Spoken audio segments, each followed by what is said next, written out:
Hello and welcome to another episode of the Ancient Warfare podcast. My name is Jasper Orthuis. I'm the editor of Ancient Warfare magazine, and with me today are Mark McCaffrey, Mark DeSantis, and Murray Dahm, the assistant editor of the magazine. We are almost, probably by the time you're listening to this, it'll all be done and off to the printer, almost ready, done with preparing issue 105. So we thought we'd just tackle it straight away, but because Mark Murray has seen pretty much everything by now, but Mark and Mark have not. So I thought I'd just give a brief introduction on what this issue is about so they know and you know, and then I'm sure we'll find plenty to talk about.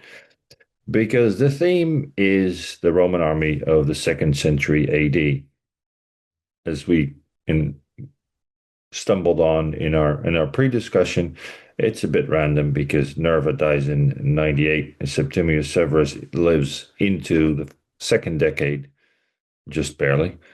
But it's just sort of a follow-up to our theme about the legions of the Julio-Claudians. And yes, we did skip the Flavian dynasty, and we'll come back to that some other time because we've already done some tangential themes. We've done the Year of the Four Emperors. We've done the Batavian Revolt. We've recently had an issue themed around Legio Decima Fretensis and the Siege of Masada. So we've done some of the big ones in that period, but there's still lots to talk about. That said, the army of the second century, we're looking at a couple of big things that we see that are changes. Of course, in the first century AD, we're used to having pretty good historical records. We have Tacitus, we have Cassius Dio, we have Suetonius. I mean, you can have all kinds of debates on how valuable they are, but we have lots of narrative history. And that is not as present in the second century. There is the Historia Augusta, there's all kinds of fragmentary sources, but we don't have that easy narrative for everything that's going on. And of course, there's a lot that is going on. We have, the conquest of Dacia, we have Trajan's Parthian War, we have Hadrian's issues that he has to deal with, all the wars of the Antonine emperors, Marcus Aurelius, things that we know about, but that we tend to know about them from different sources. So we know about them from archaeology, iconography, inscriptions, all that kind of good stuff, which historians find fun, but doesn't always make for the easiest explanation. But we do see some interesting things. And one of them is that we see military men who make a career out of being in the army instead of being quote unquote normal upper class Roman who, starts his career but if you're a senator, maybe as maybe in a tribune or with an auxiliary legion, and then you get a civil appointment, and then you go back into the army, you exchange it out. We have people who just join the army and stay in the army. And there's a couple of really interesting guys who we discuss. We also get the phenomenon of the vexillation. When there is a need for a legion or an army to be somewhere, that army is composed of detachments of various legions instead of drawing one or more multiple legions from wherever they are around the empire to wherever they're needed. It seems that the Romans decide to go for a different kind of concept and not actually pulling the whole legion away, but taking detachments from multiple legions and making an army, a sort of a task force out of that. And that's something we're looking at. We look at we have a short article about some very small, literally small evidence, namely the scales that were found at a base of the 10th Legion Gemina in the Czech Republic that have some bearing to their identity of this legion. So the legionaries almost literally bear the insignia of their legion in the armor that they wear. We have a short article by Murray about the monument to Lucius Verus's Parthian campaign, and we close the issue with a look at the Battle of Issus, and that's not the one that Alexander the Great was in, because we've done that already. I believe Mark in fact wrote it.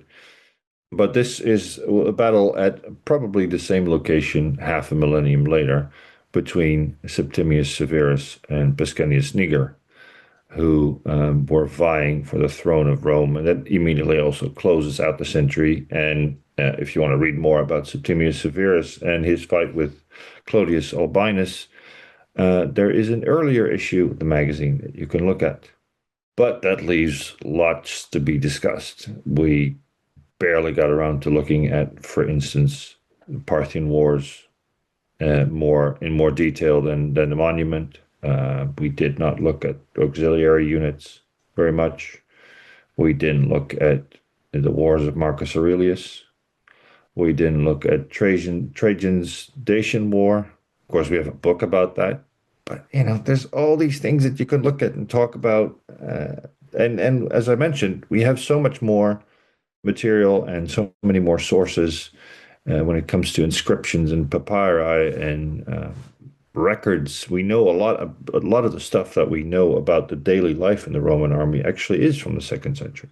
Well, I think the fascinating thing about the second century visually is not only the physical remains, but you start with Trajan's column.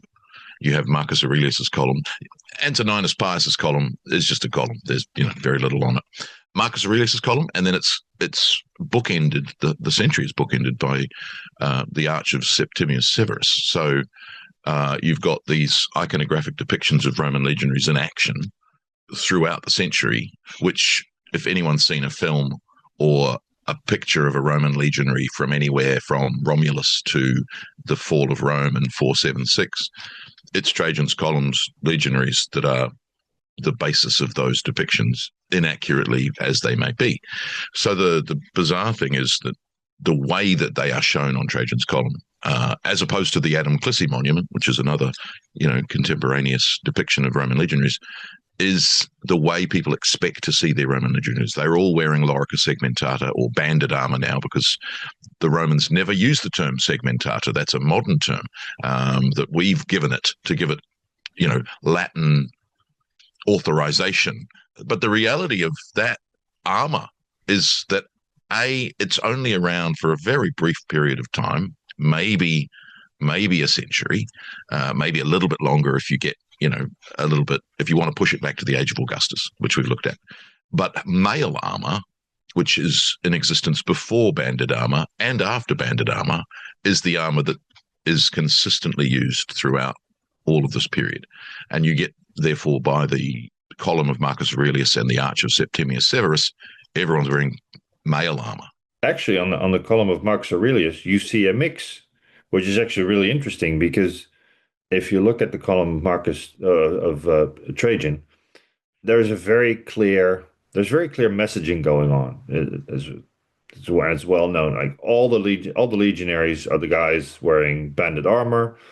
The guys in mail, that's auxiliaries. It's like sort of there are very clear visual cues who is who, and therefore how to follow the story. It's a big turning point, actually, in terms of the depiction of warfare, in terms of the art and the architecture in Rome at this point. It's really, drawing a line in the sand as compared to the Republican era and even the early Principate, where, yes, you've got manubial temples and arches, etc., being built, but it's, I think, much more in your face in terms of the actual military paraphernalia being displayed for the audience of the citizen body. But at the same time, this is also a period where, probably for the first time in 300 odd years, warfare at times is coming closer to Rome than ever before. You've got to go back to the possible northern invasions during Marius's time to actually see Rome in as much danger sometimes as you see in the second century. So it's interesting that they're sort of showing this to the population of Rome in all its glory, winning them over, hopefully, in terms of the propaganda side of things. But at the same time, it's something that is no longer out there away and not to be seen by the population of Italy. Yeah, and it's one of those things about, the Trajan's columns legionaries, the shields are too small. They're almost non-functional. And then you've got the problem of, had the artist even seen one which, there are various arguments about. He was on the front lines with, Apollodorus was with Trajan, or is Apollodorus even responsible for the sculptures? These are an artistic choice, because if you depict the shield as large as, again, the problem, of course, is only one survives from the mid-3rd century. But if you look at the Adam Clissi monument, the shields are much larger, and the Glaisum monument from France, they're much bigger. But if you were to show them in that scale, you're essentially showing a column of shields. You're not showing much else. And then again, peculiarly, when you move forward into Marcus Aurelius's column, where there's this mixture and a blurring of the lines between, well, hang on, these are legionaries wearing mail. In the previous column, only auxiliaries wore mail. And then weirdly, in Trajan's column, of course, the legionaries do no fighting. They are not shown in any combat except for a testudo. All the fighting on Trajan's column is done by auxiliaries, and all of the camp building and the marching is done by legionaries. And you're like, wait, what? And then when you move to Marcus Aurelius's column, you get that blurring of the lines, where both legionaries and auxiliaries are fighting. You also get the problem on Marcus Aurelius's column that everyone has an oval shield, except for the testudo. And you're like, what? Are they all auxiliaries then? No, are they Praetorian Guard? Because they seem to have oval shields. We're not sure. And then when you get to Septimius Severus, you've got mixtures again, and maybe some scale armor, loricus squamata, all these sort of which you do see on happening. The column of Marcus Aurelius as well. Yeah. So that sort of idea of other armor, and the Sarmatians on Trajan's column, of course, are wearing, full suits, Clibanarii-esque. Oh, that's a fabulous word, in terms of that sort of fully enclosed heavy cavalry. So how do you unpack all of that? And it's not neat. It's very messy. Whereas Trajan's column would tell you it's very neat. It's very obvious. It's very, this is what they look like. And then when you look at the other two, famous monuments from the 2nd century, all those very neat pigeonholes disappear, and it's very hard to say who's what and what they wear and what they use and what they fight with, which is fascinating for a whole bunch of reasons, archaeologically, iconographically, equipment-wise. And again, the 2nd century seems to be where we have the most armor helmet types actually surviving, where we can go, well, this is clearly happening. And, people have loved to have typographies and a linear development, whereas the reality is probably far, far messier. One example of that in terms of the Marcomanni Wars, in terms of the Quadi being, when they, at the point where they eventually become Roman allies, they're actually banned from attending Roman markets near the front line in case other tribes actually infiltrate amongst pretending to be the Quadi and actually try to infiltrate the Roman markets, because the Romans cannot themselves tell the difference between any of these tribes. And so that, it's no surprise that there's that confusion on the depictions on the columns, etc. Yeah, and we get that thing with the Swabic knot, where there's this hairstyle that's apparently distinctive, and you're like, well, hang on, these people aren't those people, but they've got that knot. And then you get that depiction of like, well, we can't actually tell one Germanic tribe apart from another. And yet today, modern iconographically, we're like, yes, we can. And you're like, no, I don't think we can. When is a Swabi not a Swabi? But it's a very, really interesting. And the depiction of the barbarian, for instance, is a very interesting iconography, because if you look at the Marcomannic depiction and you look at the Dacians, they're trousered, they're barefooted, they're not wearing armor, they're topless, generally wild-haired and bearded. But then in the triumphant, the Tropani that they're showing on the sides of the column and in scenes of the column, there's armor, there's helmets, there's it's like, hang on a minute. So they capture armor, but apparently no one wears armor. Where's this armor coming from? Which is, informed our ideas about the enemies of the Roman legions in the 2nd century for centuries. That, these are barbarians, these are unarmored, uncouth, no strategy, no tactics. it goes to the tactics as well in terms of that whole common idea of the barbarians en masse as a swarming group attacking, and that comes through some of the Roman sources. But of course, then you have the depictions, which sometimes give the hints that actually no, they're not a swarming mass. There are units. There are references to 70 units here, 11 units there.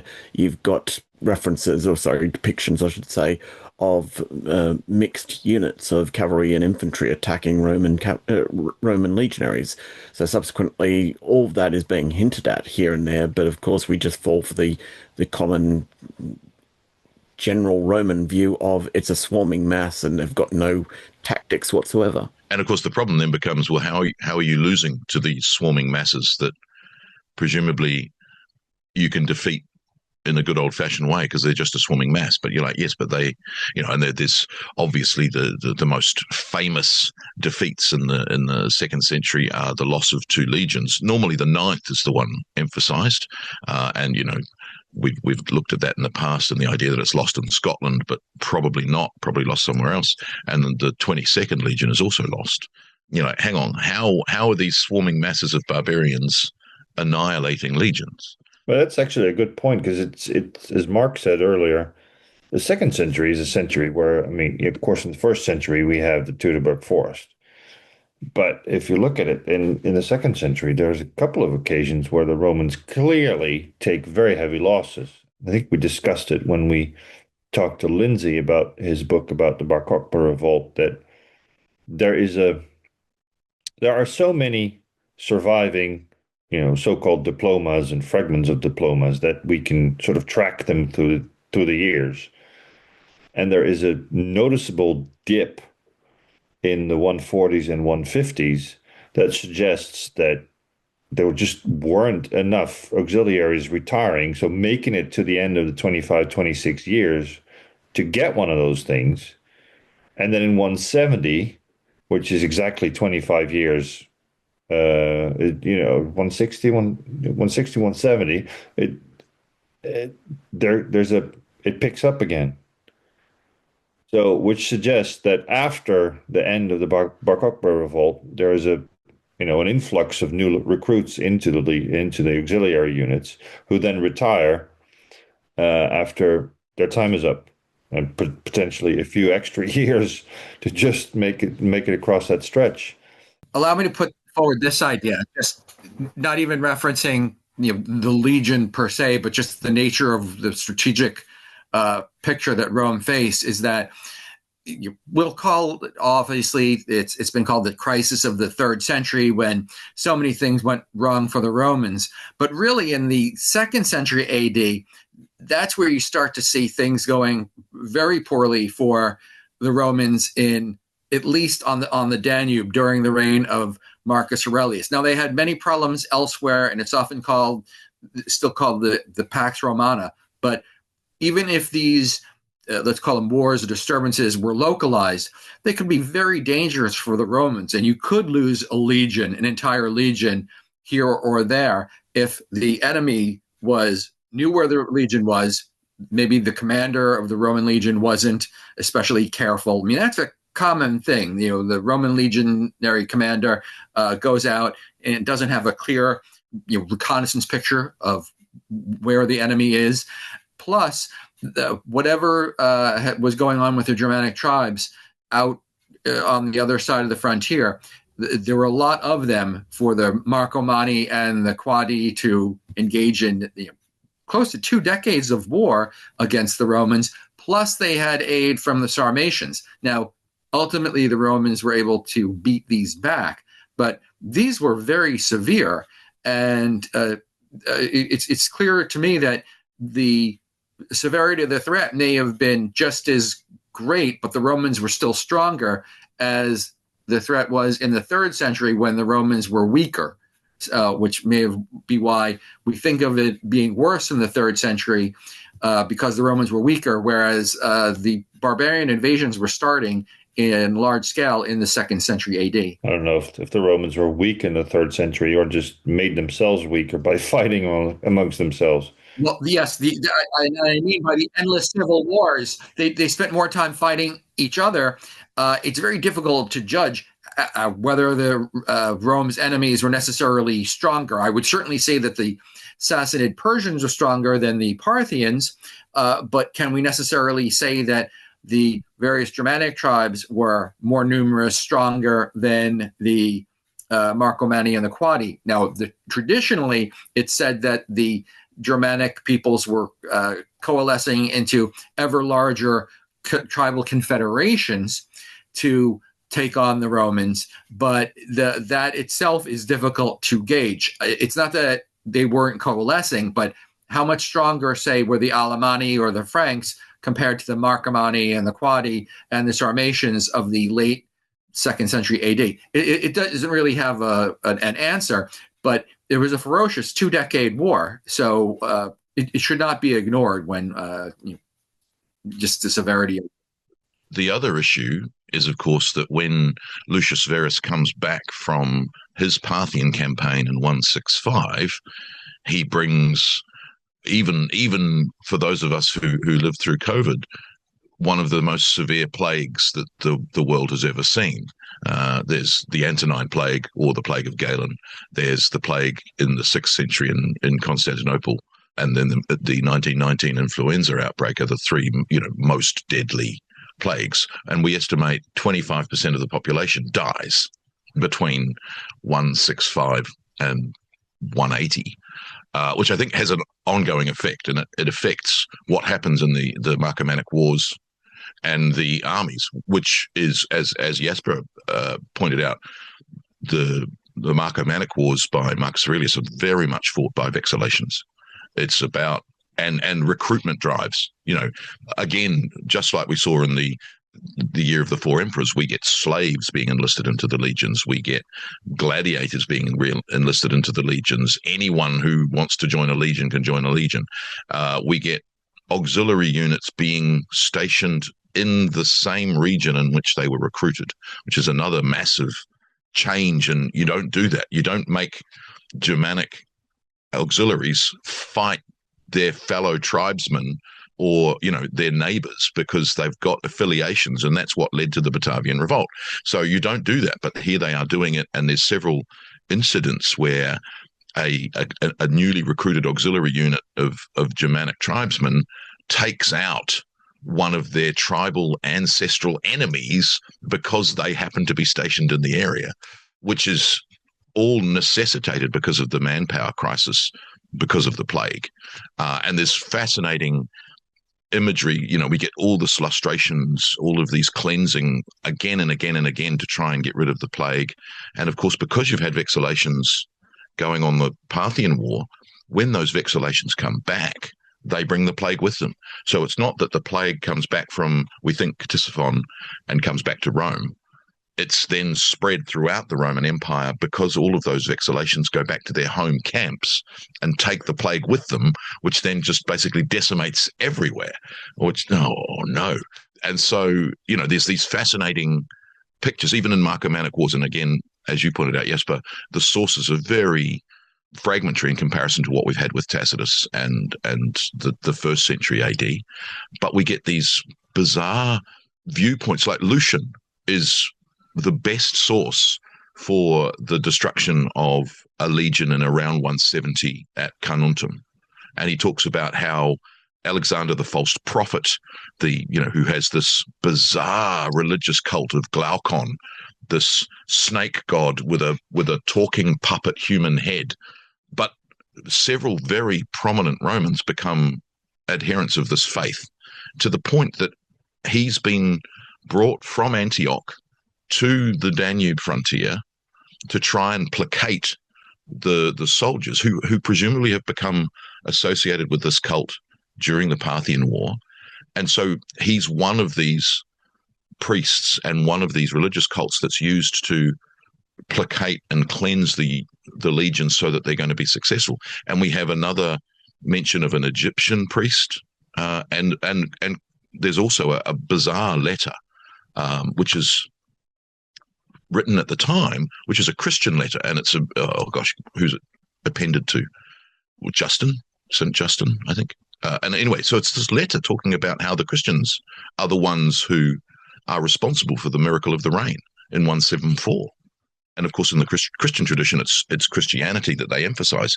But in the tradition of the Marcomannic Wars being this huge crisis, it's like, no, you've got an Egyptian priest, you've got Glaucon, the snake god, and you've got Christian priests all being asked to pray to their respective gods to bring, an end to the plague and victory to the Roman legions as they get defeated or almost defeated yet again by this barbarian swarm who apparently have no tactics. And yet what they've done, and again, it's this bizarre, they've raided across a frozen Danube. They've then retreated, drawing the Roman army with them into their own territory where they know the terrain and the Romans do not. And then they've surrounded them and they're not attacking. They are waiting for the Romans to be defeated by thirst and heat. The miracle of the rain is, of course, that then there's a lightning storm and a rainstorm which placates the rain, so that the Romans are fighting with one hand and drinking out of their upturned helmets with the other, which is just fabulous image. And the lightning strikes only affect the barbarians around them, not the Romans in the middle. And then there's various different claims of responsibility that it was, oh no, the Egyptian priest said, oh, that was me. I did that. And then there's one version of events that Marcus Aurelius himself was present, and his prayers brought about the miracle of the rain. And of course, then there's the Christian tradition that they brought about the miracle of the rain, which is wonderful. None of it is, this is where the units were stationed, we moved forward on the left. It's all this very vague miracle talk. So it's like you have to change gear to be a military historian in the 2nd century, because you don't have these accounts that we're used to hearing. I mean, is it Trajan's Dacian campaigns? He wrote his own book on the Dacian campaigns, and 6 words survive. And 4 of those words are locations. So it's like from there to there to there to there. Boom, done. And you're like, that's it. That's the only words that survive from Trajan's account of his Dacian campaigns. But you have to make the most of that, because that's all there is. And oddly enough, people easily think of the 2nd century as a more peaceful one. The Romans had the great philosopher emperor who actually spent his reign at war. But that, and Hadrian goes, enough with the fighting, let's just build a wall. But even there, they lost, probably, I mean, it's a controversy, but probably lost the 9th Legion in Britain. I know, obviously, that's a controversial point, but you can lose a legion if, even during the Pax Romana, if the legion isn't handled well. And maybe that speaks to some of the problem. The Roman legions were stationed for the most part at the frontiers. It was not a big army for the amount of territory that it had to defend, which meant that if a legion was taken by surprise, as obviously, most famously, the 3 legions at the Teutoburger Wall, but if they could be taken by surprise or somehow in a bad position, lack of reconnaissance, our legion could be defeated. We should also understand that the Romans were not supermen. Their combat power was based on a lot of things, but they were also fighting brave and resourceful enemies as well. In certain circumstances, the great advantages of the Romans, which were the flexibility of the legion, obviously, but also logistics, the sophistication of their organization, the supply chain that would get all the things there, the fortifications, may not have mattered in the open field. So when we see these various, we'll call them disasters, either great or small, maybe we should ask ourselves, why weren't even more of them over the course of 100 years. But I do want to actually also go back, is that, yes, that point about the plague, the Antonine plague, that is a very good point, because when the empire loses so many people, and I'm not even certain what the percentage would have been, but a huge percentage of the population, that's definitely going to affect the available manpower pool from which they could recruit. But you're saying about that there's not that many soldiers across, legionaries across that territory, but actually looking at number of legions to start with, We go back to Augustus. Augustus establishes the 28, that it becomes the 25. By the time that you get, okay, there's been a couple of ups and downs since then, but by the time you get to Marcus Aurelius, you're looking at give or take 30. He adds a couple, but there might be a couple that diminish. There's also the question of, okay, the numbers in the legions seem to be going up at this point. They're getting to more like 5,200 per legion, thereabouts. So that's up, but again, a question hangs over that as to what strength were they, because of course we just have to look at the Vinderland tablets as an example of strength of legions is not always full strength. Okay, Marcus Aurelius might have bumped up, all of the numbers for the legions in preparation for this serious campaign of wars. But on the other hand, we're not really sure how many legionaries were in each of these legions. We don't know how many auxiliary units there are in terms of how many vacillations are running around. We don't know. There's also, to be thrown into the mix at the same time, you've got the Praetorian Guards who are out in the field with campaigners like Marcus Aurelius. You've also got thrown to the mix the Equites Singulares, who aren't always accounted for. You've got the Batavian unit of cavalry to throw in, which are somewhere around. You've also got, who are missing here, the urban cohorts, and you've got the Vigiles as well. 7,000 of those who, even though they're firefighters, they're of a military mix.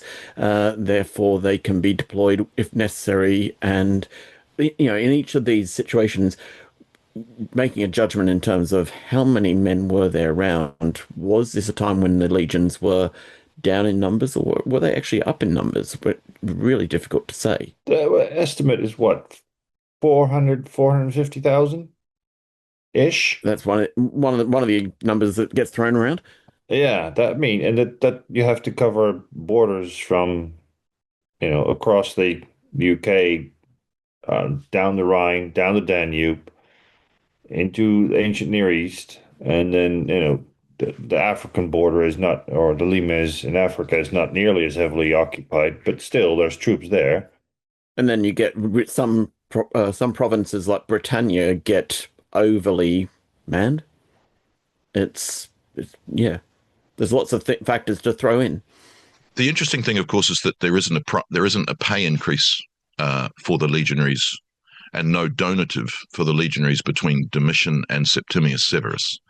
So, as a career, it's possibly not as attractive because you're not earning as much. Inflation, all of that sort of issue is it's a career option, but it's not as good as it was. And I think the fascinating thing with sorry, I was looking up the Antonine Plague before I misspoke. It's a 25% mortality rate, so 1 in 4 dies. 10% of the population dies. We estimate between 5 and 10 million. And the point I was going to make to Mark with a C's point is that I think part of the crisis of the 3rd century is that manpower depletion, followed by huge amounts of civil war, the year of the 6 emperors in 193, and then the civil wars that follow that, and then more foreign invasions, which possibly is about them seeing a weakness in Rome. I think that's one of the things about the barbarian invasions in the 3rd century is they see weakness. And the other thing, of course, about the Teutoburg of old is it's the only real disaster where we have detailed sources.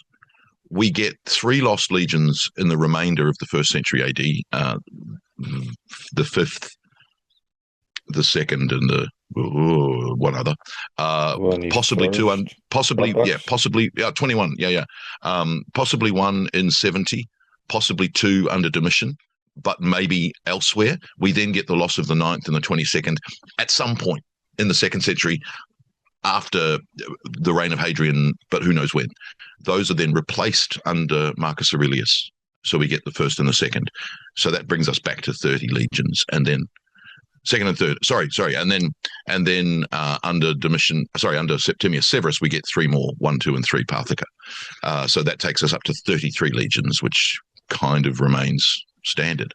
But we don't know when these 5 legions were lost. Obviously, Trajan also raises 2 new ones for the Parthian War, the Second Parthian War, probably.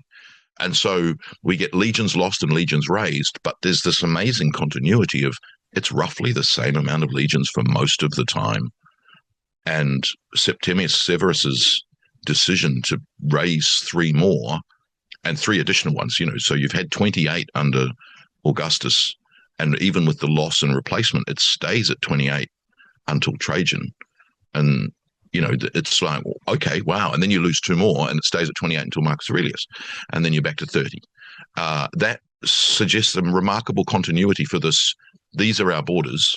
This is how many men we need to guard them, regardless of the are that auxiliaries grow in number. But the problem is, because of our sources, the only piece of evidence we have, and this is every battle account you see will use this for, I think it's book 1 of Tacitus's Annals, that there is an equal number of auxiliaries to legionaries. 4 or 5. Therefore, every battle ever, even if auxiliaries are not even mentioned in the battle account, as so often they aren't, we go, it's an equal number. So if there's 5 legions, right, that's 5 legions, 5,000 men, 25,000, 50,000 men, boom, there's your strength of your Roman army. You're like, well, where did you get that from? Tacitus 4-5. You're like, yeah, but you can use numbers. Numbers can balance it out. Like if you look at this is going out of the time period, but in terms of the invasion of Britannia, you talk about 40,000 in terms of 4 legions, and you sort of got to make up the numbers in terms of auxiliaries there. So even though they're never mentioned apart from the Batavians, doing their swimming feet across the Medway, apart from them, you don't get the auxiliaries mentioned, but you can factor in sometimes if there are some numbers actually hinting at that maybe that Tacitus equation is playable. Well, then, of course, you get Mons Graupius, where that seems to be right. Oh, that's interesting. And I think, as I mentioned, the sources in the 2nd century, from epigraphy and especially the diplomas, we can see that it seems that the number of auxiliary units just increases. But again, if we'd had better sources for the 1st century, maybe. and of course, how many client kings are there that supply armies earlier and then they just become auxiliary units later? Yeah. And you get someone like Valerius Maximianus, who Joanne Ball's writing an article about in the issue, whose entire career is epigraphically based.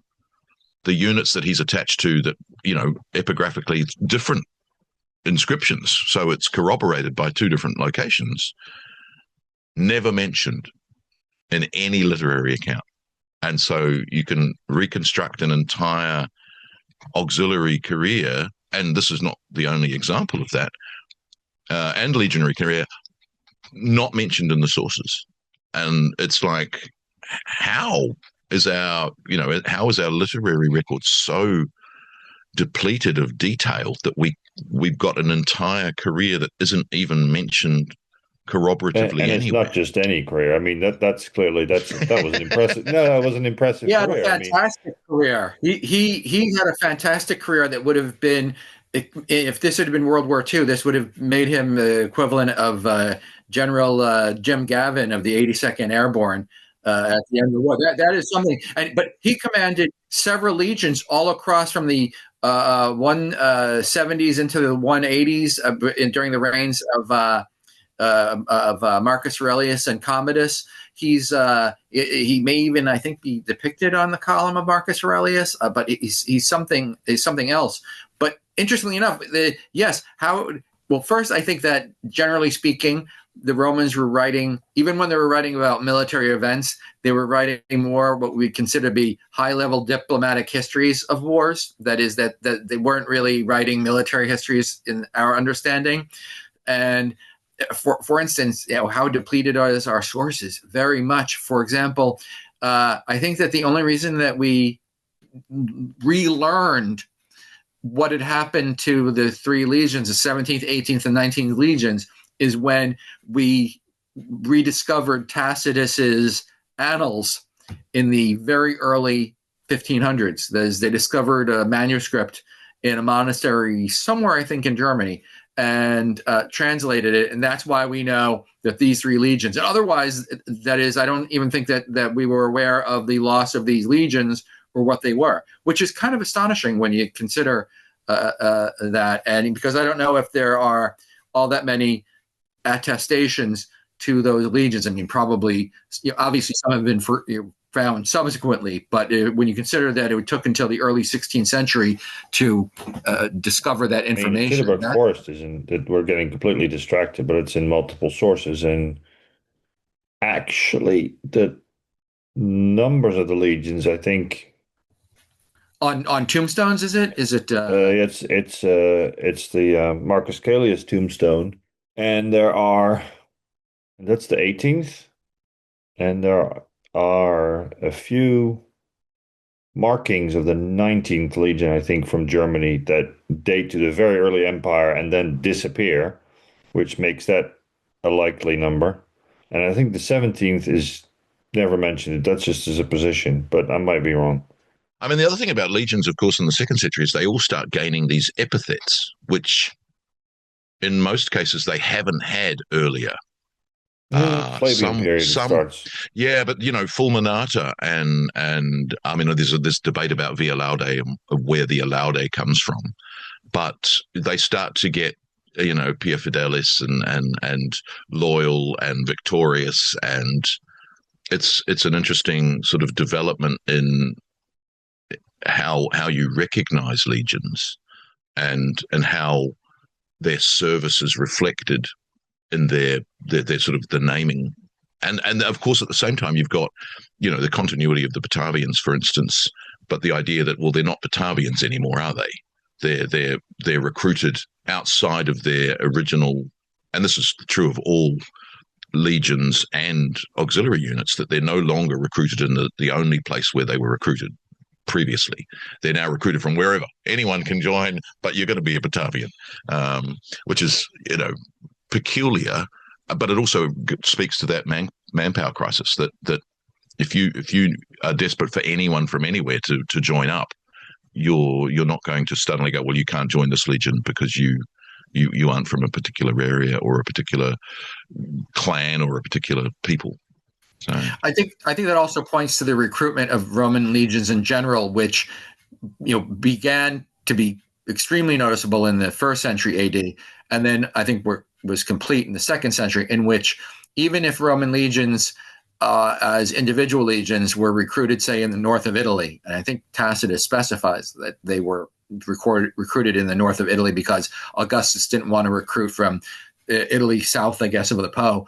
Once they left Italy, in a generation or so, they were recruiting from wherever the legions were stationed, not necessarily only the settlements around the legions. Maybe they might take drafts of replacements from other places as they move through, but the legions were provincial through the second century.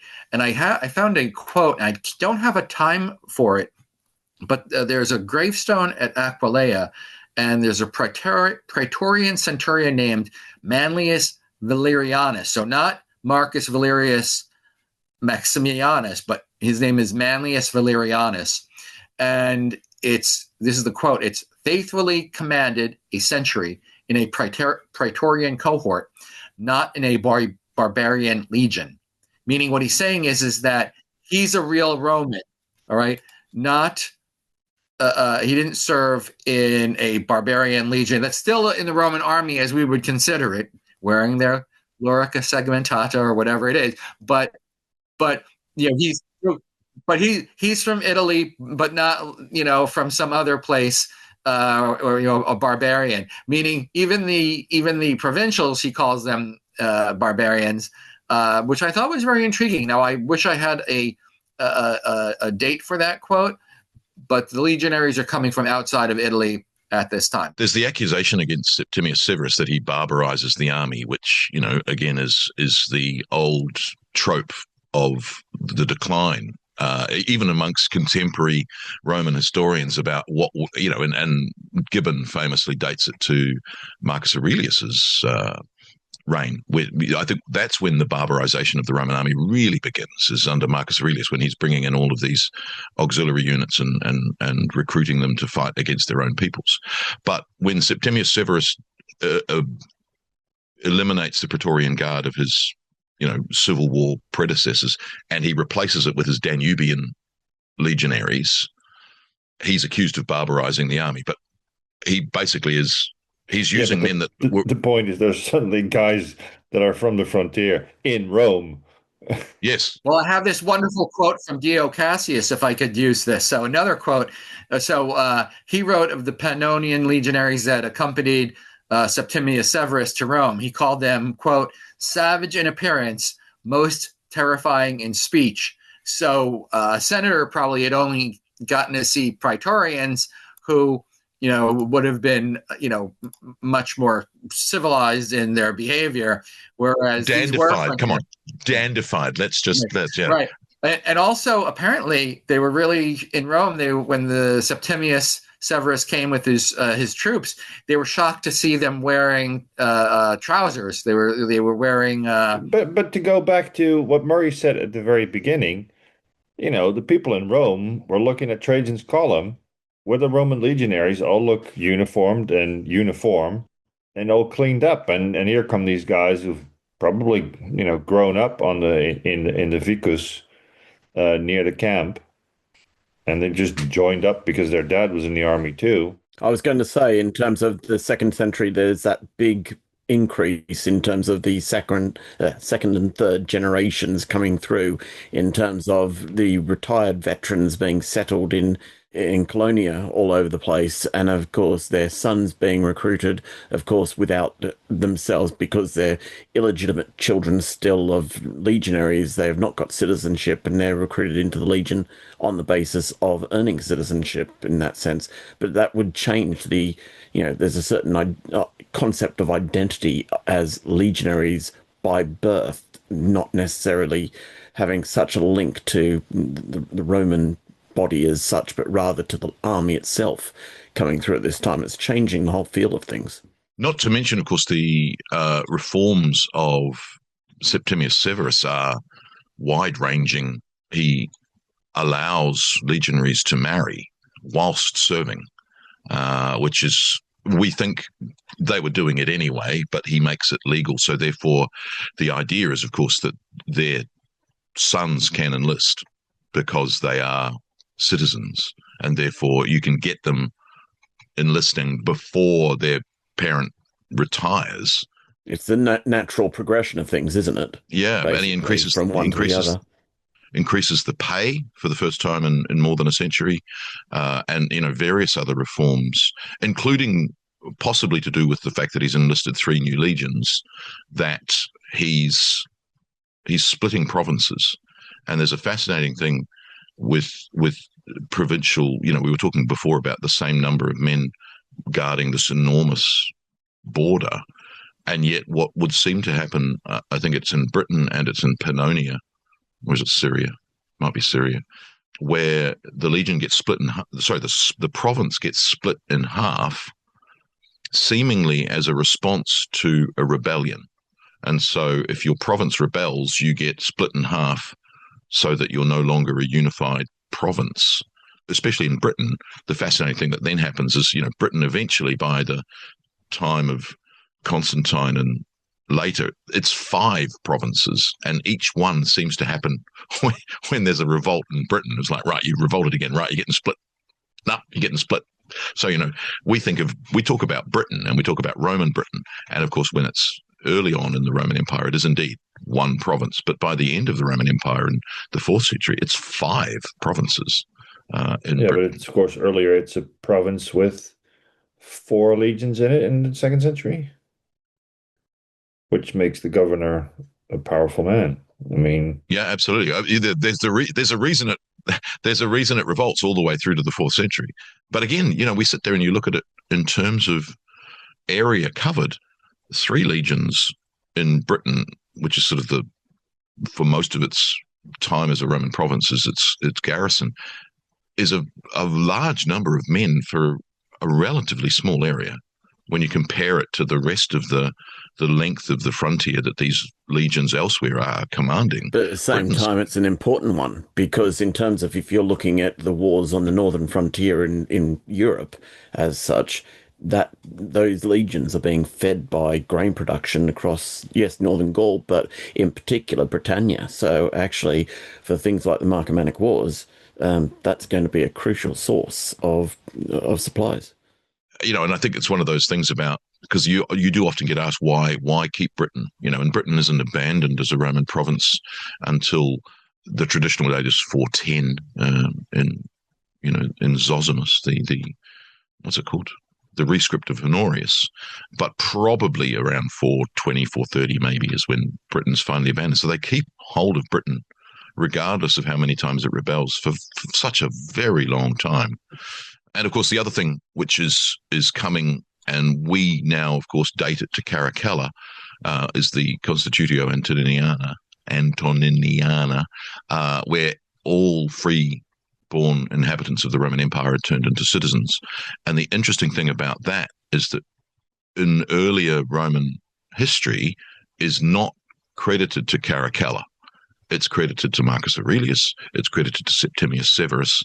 And to this day, there are people who still don't want to give it to a tyrant of Caracalla, which is this idea of, hang on, if you're making every freeborn citizen of the Roman Empire, every freeborn inhabitant of the Roman Empire a citizen, you again create a vast pool of people who weren't eligible for military service to be eligible for military service.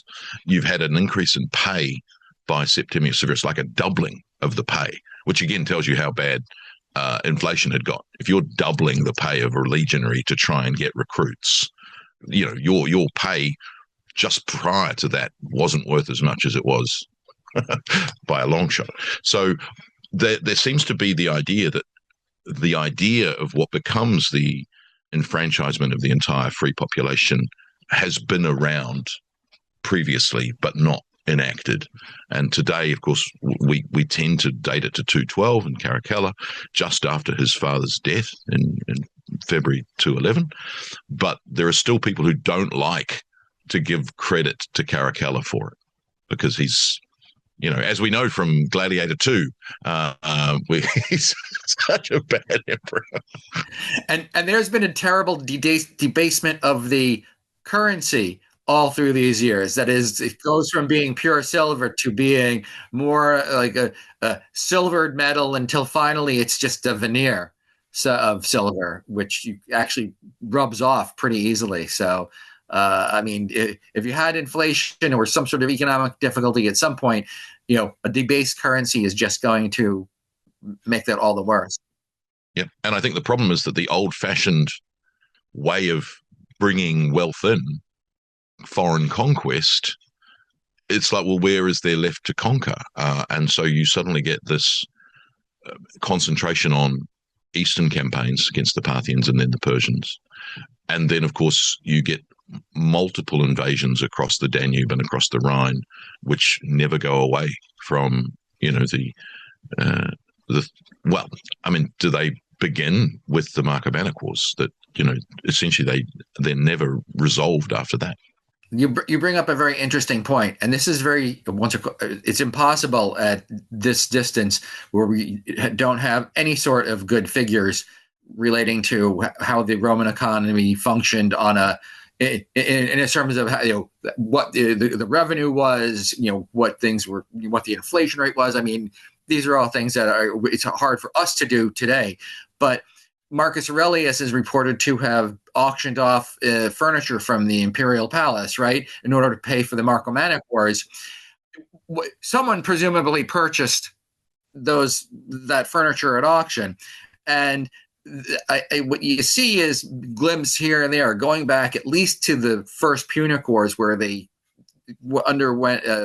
instituted a program of subscription to pay for war galleys to fight the Carthaginians. Is that however dire the economic situation or financial situation of the Roman government was, there was always money around, wealth around. It was just that the government couldn't get at it. It had to actually start selling off things to actually get the money to pay the soldiers, which is what Marcus Aurelius did.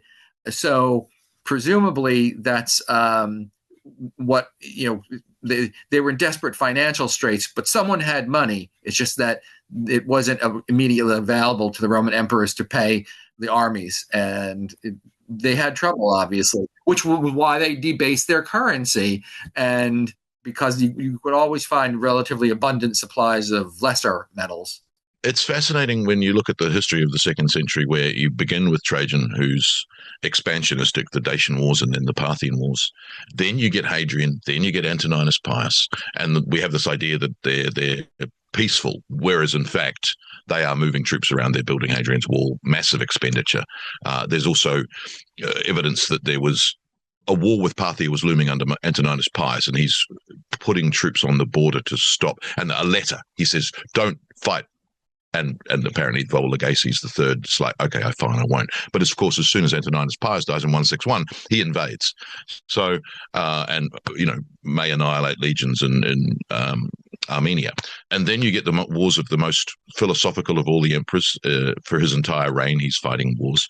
And then you get Commodus, who's like, no, we're not going to fight anywhere, makes a unfavorable peace, is assassinated in December 192, replaced in 193 by the year of six emperors. 235 is the year of six emperors.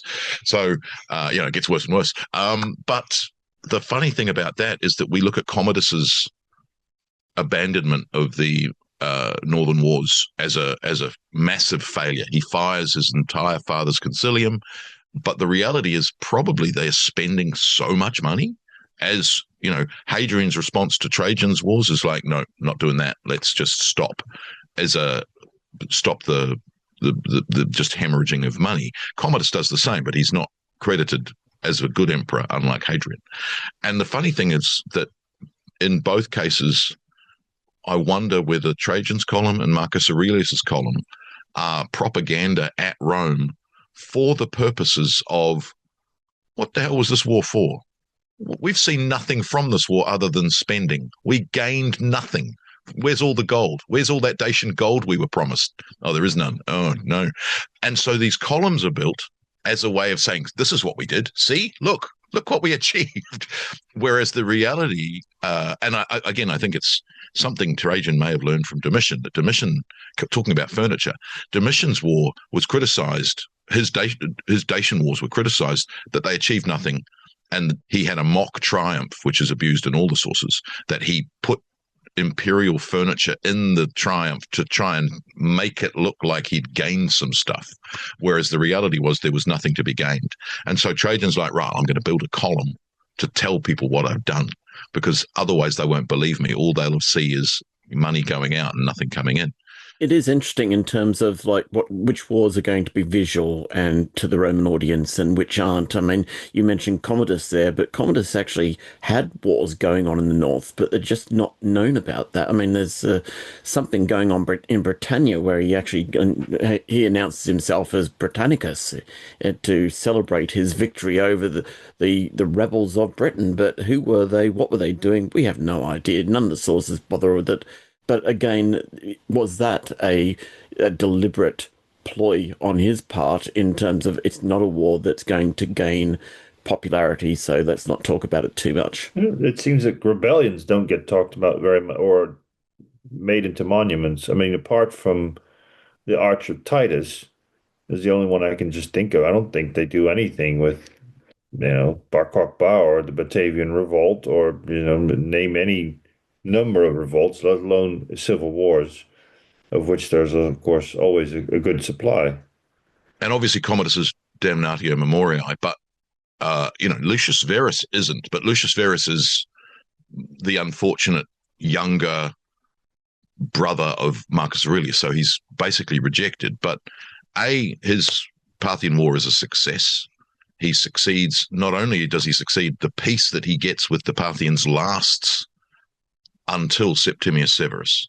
So he's, and with all of the problems in the Roman Empire, they don't attack again. The peace holds. And so there's a when Avidius Cassius revolts against Marcus Aurelius in 175 on the rumor that Marcus Aurelius has died, eventually he's murdered by his own centurion. When the centurion learns, oh, Marcus Aurelius isn't dead, why did we revolt with you then? Stabby stab.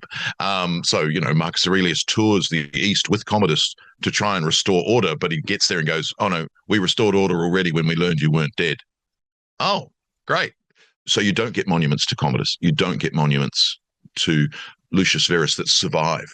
So Lucius Verus has, again, I wrote an article about it, this amazing Parthian monument to his Parthian war, which only survives in fragments from Ephesus. They're now all in Vienna, but it's so fragmentary we can't reconstruct it. We can't see what it looked like, but it was an enormous monument to Lucius Verus's Parthian victory. And today people go, oh yeah, but he did nothing. It was all commanded through his subordinates and his concilium. It's like every imperial campaign was commanded through subordinates and the concilium, whether you're Marcus Aurelius Trajan or Lucius Verus or Commodus. So hang on, why are we crediting Marcus Aurelius and Trajan with, we talked about this, I think, briefly in the last podcast about command. If you're a good emperor, you get credit. If you're a bad emperor, you get no credit. But in both cases, it's your subordinates who are doing the commanding. And today we say, well, Marcus Aurelius was responsible for appointing the subordinates and running the war at Rome. Lucius Verus did nothing. And you're like, well, that doesn't seem to be the case. If Lucius Verus hadn't died in 169, he was going to command the Northern Wars. It's such a fascinating political spin on military history. And I think they're all entwined. The art, the architecture, the epigraphy, they're all mixed together and they make the picture, but the picture is, if only we just had one source that just said this is what happened. But alas, we do not. And it's not even going to come out of Pompeii. I think we've talked about twice as long as normal. So maybe it's time to call it a day. I think we have proven very well that there's a lot more to be said about the second century Roman army. But there's a pretty decent start here and with issue 105. So thank you all for joining us tonight. And I guess we'll be seeing you again in the new year. 2026. Oh. Wow. Bye-bye. Bye.